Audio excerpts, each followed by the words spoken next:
Okay, welcome back to the vlog, guys. And I've been just doing a bit of leak checking on the exhaust, and we find this: no gasket in sight. That would explain a lot. And it's also up the forward end. You follow the exhaust here, there's a blowout here. So plan is, with my nice dummy cat on the straight pipe, we're going to replace some new gaskets in here, clean the surfaces of the decat, put some paste on just for good measure, exhaust paste and fresh new gaskets, because that's what you really should do. And then we're going to mount the oxygen sensor back in the exhaust back there, and hopefully get some idle AFR readings, and then tweak it a bit for the emissions and see how it goes based on the AFR. So that's it. So basically under the car's looking okay. I've noticed for the annual inspection that the rear tires are good, the front tires are pretty crap. So I'm actually upside down now in the lift, which I'll get a video of later because a few people have asked about that. So yeah, the front tires have taken an absolute hammering. I think I'll need a couple of new ones. I'll get that penciled in as well. And that's about it. I've had an oil change last month which I didn't film because I'd stupidly dropped my camera phone and smashed the camera. So as you can see, that's repaired now. I don't want to take the good camera out in the garage here, so we're stuck with this iPhone XR for now. So I'll go up to the front end and remove the rest of the decap bolts, get this out, clean the surfaces and get it fitted back in.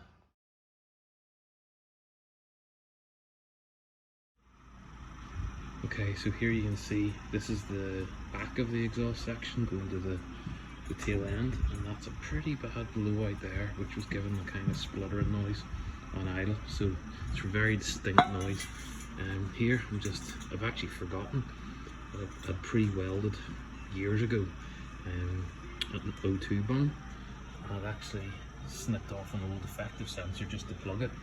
For some reason back in the past I didn't need it, so what we're going to do is we're going to do a permanent install now, remove the wideband sensor and plug in this sensor directly into the ECU. So what I've been doing is I've been doing crocodile clips under the bonnet as a power source, basically like positive negative off the battery direct to the Zytronics wideband, and then running the cable through the back of the car and out the exhaust.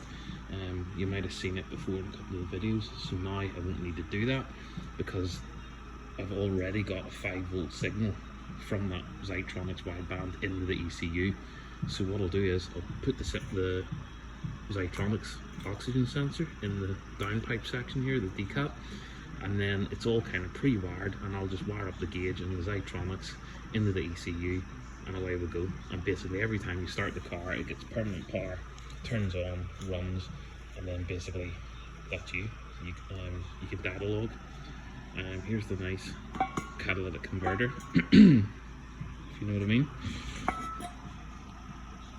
Say no more.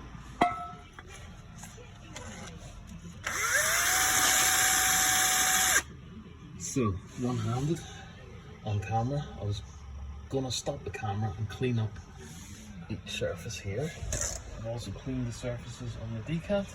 We've got some exhaust assembly paste, which actually I use is really handy because if you put some paste on here, you can stick the gasket to it to give you time to lift up the pipe and get a couple of bolts in to keep it in place, and that means everything's lined up nicely. And then once you get the other end in, same again, bit of gasket paste, stick your gasket to that surface, slide the pipe up, bolts in, tighten her down, and that's it. So hopefully it's quick and easy, there's no swearing, and then I don't offend my neighbours any more than I have, and we'll get this on and that'll be it. Let it cure for a couple of hours. It should be 24 hours, so actually I don't need to use the car, so I'm just gonna let it sit and cure. There's no rush at all, and that'll do it, so fingers crossed. Okay, so we've got the new gasket on here on the downpipe. There's no leaks here, it's all good. I've started the engine and checked it, so the flexi joint is good. Down to here, no leaks. Come along here, had a small leak just here, so I've taken it off because of the angle of the flanges and the two pipes meeting, and it's been modified over the years so much that basically probably just the angle's a bit bad here, so I kind of cheated a bit and doubled up with 2 gaskets to make one big thick gasket and sandwiched a load of exhaust paste in the middle. So let that cure, that'll do it. And the best of it is we've now got our wideband sensor, which is plugged in there, and I've routed the cable. Sorry, I'm kind of working under the jack here as well, so it's up in there, and the cable is cable tied up under the cross member, goes over there, and then passes along to just about there. I don't know if you can see this.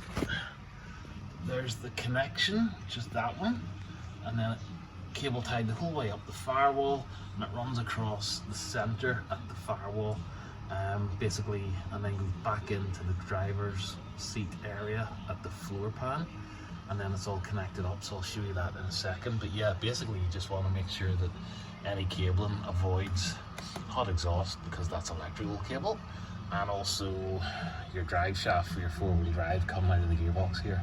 So basically just do the best you can if you're going to install one of these, and keep it out of the way of everything, and just take your time tracing the wire route, and you can't go wrong. So yeah, that's it. We're going to do a first start. I've already tried it, like I say, but first start, and then we can actually map it once it's up to temperature and get the idle set, because now that the wideband is in this exhaust, you need minimum of about, I think it's 12 to 14 inches from the actual cylinder itself, you know, for the heat.